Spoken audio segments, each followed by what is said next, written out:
Imagina un mundo donde un simple plátano puede derrocar gobiernos, un humilde frijol mueve mercados globales y un alimento verde oscuro se vuelve más lucrativo que el narcotráfico. No es ficción, es el poder oculto de los cultivos más mundanos. A principios del siglo XX, la United Fruit Company no solo vendía bananas, orquestó golpes de Estado en Centroamérica. En los años 2000, el aguacate superó en ganancias al comercio de cocaína en México. Y entre tanto, dos cultivos anónimos, la papa y la soja, fueron los cimientos invisibles de la revolución industrial y las economías modernas. ¿Cómo es posible? Estos no eran productos raros ni exclusivos. Eran comida básica, plátanos baratos, papas enterradas en el lodo, soja molida para ganado. Pero detrás de su apariencia insignificante, se escondían maquinarias de poder, monopolios que controlaban desde puertos hasta presidentes, cadenas de suministro que valían más que el PIB de países enteros. Y campañas de marketing que convirtieron lo aburrido en oro. En este video, descubrirás los juegos sucios de la agroindustria, cómo empresas sin escrúpulos transformaron cultivos en armas geopolíticas. Porque el 80% de la soja del planeta termina en tu mesa sin que lo sepas, y como un falso superalimento nos convenció de pagar 5 pesos por un pan con aguacate. Bienvenidos a Éxito Económico, donde revelamos las estrategias prohibidas que convirtieron a simples alimentos en los pilares del capitalismo moderno. Si crees que la riqueza está en la tecnología o el petróleo, te estás perdiendo el verdadero negocio, el que alimenta al mundo y a sus amos. Y antes de sumergirnos en los detalles, deja un comentario y cuéntanos desde dónde estás viendo este video. No olvides suscribirte para más sobre finanzas. Prepárate. Esto cambiará cómo ves tu despensa para siempre, mientras los gurús financieros obsesionan con Bitcoin, Tesla o el mercado inmobiliario. Los verdaderos titanes de la economía acumularon fortunas con activos que parecen sacados de un catálogo de supermercado. Papas, el cultivo que triplicó la población europea y financió la revolución industrial. Soja, el oro marrón detrás de la carne que comes, la pintura de tus paredes y hasta tu lápiz labial. Plátanos, la fruta que esclavizó países enteros bajo el nombre de repúblicas bananeras. La trampa psicológica. La gente ignora estos activos porque no son sexys. No tienen el brillo de un iPhone ni la complejidad de un algoritmo.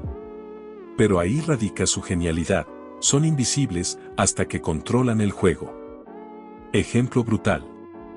En 1954, la United Fruit Company, hoy Chiquita Brands, convenció al gobierno de Estados Unidos de invadir Guatemala.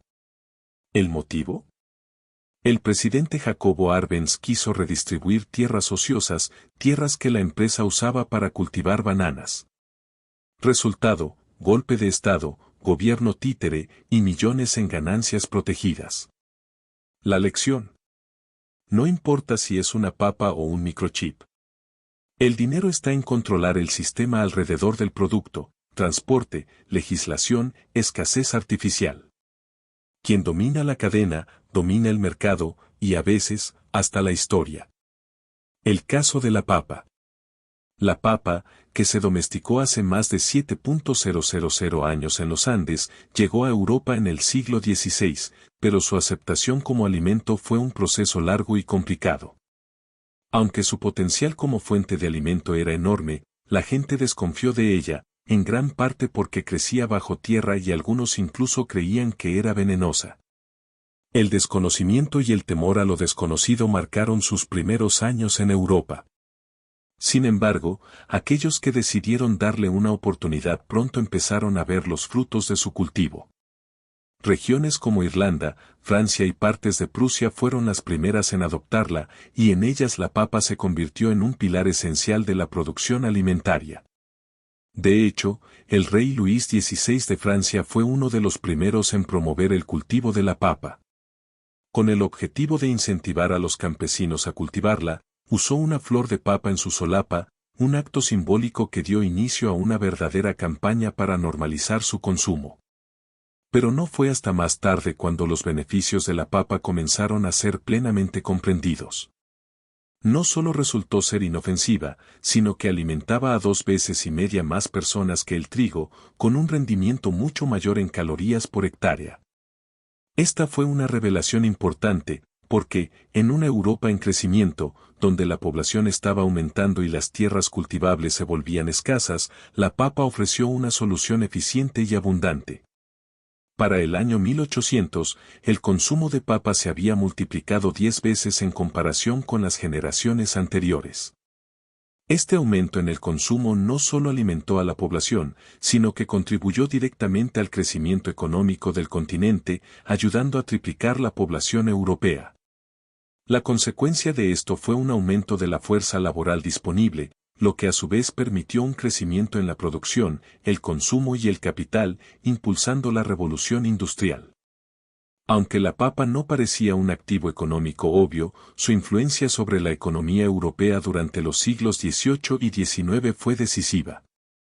Alimentó a las masas, permitió un aumento en la población, y fortaleció la fuerza laboral que permitió la expansión industrial. Para los terratenientes y los exportadores, fue una fuente de riqueza continua y duradera. Aunque no se trataba de un activo tradicional como el oro o el petróleo, la papa jugó un papel crucial en el desarrollo económico global, y su contribución sigue siendo crucial hasta el día de hoy. El caso de la soja. La soja, cultivada en China hace más de 3.000 años, sigue un patrón similar al de la papa. Aunque se cultivó inicialmente como un alimento básico, su valor real no se descubrió hasta mucho tiempo después. Por cada 100 gramos de soja, el 40% es proteína pura y el 20% es aceite. Sin embargo, no era el valor calórico lo que la hacía tan valiosa, sino los derivados de la soja. El aceite se utilizaba en productos como tintas, pinturas, plásticos y cosméticos. Mientras que la proteína de soja fue esencial en la alimentación animal, en las raciones militares y en la fabricación de textiles. Durante la Segunda Guerra Mundial, la soja cobró aún más importancia. El gobierno de Estados Unidos invirtió fuertemente en su cultivo para reemplazar materiales estratégicos escasos como el caucho y el petróleo, ambos esenciales para el esfuerzo bélico. Este impulso en la producción de soja no solo benefició a la industria durante la guerra, sino que estableció las bases para su importancia en los años posteriores. Una vez terminada la guerra, la soja comenzó a jugar un papel aún más crucial en las economías de los países desarrollados. En la década de 1970, durante la presidencia de Richard Nixon, el gobierno de Estados Unidos incluso prohibió temporalmente la exportación de soja debido a su creciente valor estratégico. Hoy, el 80% de la producción mundial de soja se destina a la industria cárnica en países como China, Estados Unidos y Brasil, sustentando a más de 2.000 millones de personas.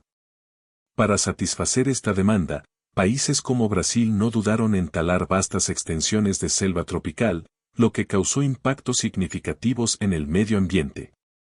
Hoy en día, aunque la soja no es un ingrediente visible en el carrito del supermercado, su presencia se siente en casi todos los aspectos de la vida diaria, en la carne que consumimos, en los lácteos, en los biocombustibles e incluso en los productos cosméticos.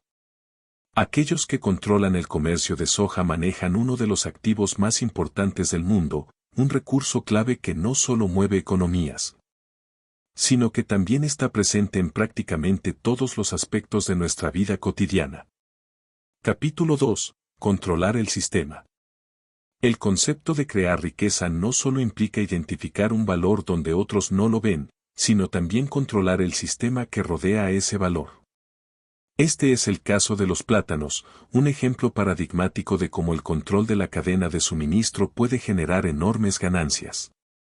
La United Fruit Company, a fines del siglo XIX, inició la industria bananera en Centroamérica. En tan solo 30 años, la empresa alcanzó un valor multimillonario. Aunque eran los mayores terratenientes en Guatemala, la verdadera riqueza de la United Fruit no provenía de la agricultura, sino de la infraestructura que construyeron alrededor de su producto, el transporte, el almacenamiento y la distribución. Controlaban el flujo del producto y podían decidir quién tenía acceso a él y a qué precio. Para consolidar su poder, la compañía no dudó en crear compañías ficticias en Honduras, un país con estrictas leyes sobre la propiedad de tierras. Además, controlaron las fuerzas policiales locales y, a través de su influencia en el gobierno de Estados Unidos, lograron influir en las decisiones políticas de Guatemala y Honduras. Para 1915, los plátanos representaban el 75% de las importaciones de frutas en Estados Unidos y la industria bananera era el mayor empleador en Centroamérica. Los países de la región se convirtieron en repúblicas bananeras, economías enteras dependientes de un solo cultivo, gobernadas por empresas extranjeras con un poder inmenso. El control de la industria bananera llevó a un poder absoluto. En 1954, bajo presión de la United Fruit Company, Estados Unidos respaldó un golpe de Estado en Guatemala contra el presidente Jacobo Arbenz, quien intentaba implementar reformas agrarias que amenazaban los intereses de la compañía. La CIA organizó el derrocamiento del presidente, lo que consolidó aún más el poder de la empresa en la región. La soja sigue un patrón similar. El 85% de su producción mundial proviene de 3 países, Estados Unidos, Brasil y Argentina. Aunque el cultivo de soja representa solo el 10% de su valor total, el dinero real proviene de la exportación, la infraestructura y las finanzas. Por ejemplo, Brasil superó a Estados Unidos como el mayor exportador de soja después de crear rutas directas a puertos más profundos, aumentando la eficiencia y reduciendo costos. Capítulo 3. El branding como estrategia final. Para obtener márgenes de beneficios significativos, no solo debes controlar la producción y distribución, sino también la historia que cuenta sobre tu producto. Los aguacates son un excelente ejemplo de cómo un buen branding puede transformar un producto básico en una necesidad global. En sus primeros días, los aguacates eran simplemente un cultivo regional en México y Centroamérica, con una demanda limitada fuera de su área de origen. Sin embargo, en los años 90, las agencias de marketing estadounidenses comenzaron a reposicionar los aguacates como símbolos de salud, bienestar y estilo de vida. Se crearon campañas masivas que asociaron los aguacates con juventud, lujo y una vida saludable, lo que llevó a un aumento exponencial en su consumo en Estados Unidos. Para 2022, el consumo de aguacates en Estados Unidos se cuadruplicó. El éxito del aguacate se debe en gran parte a la escasez controlada de su producción. Los aguacates requieren un clima específico y un gran consumo de agua, lo que hace que los productores puedan controlar su disponibilidad y mantener precios elevados. Hoy, el mercado de aguacates está valorado en 20.000 millones de pesos y se espera que crezca a 34.000 millones de pesos para 2034.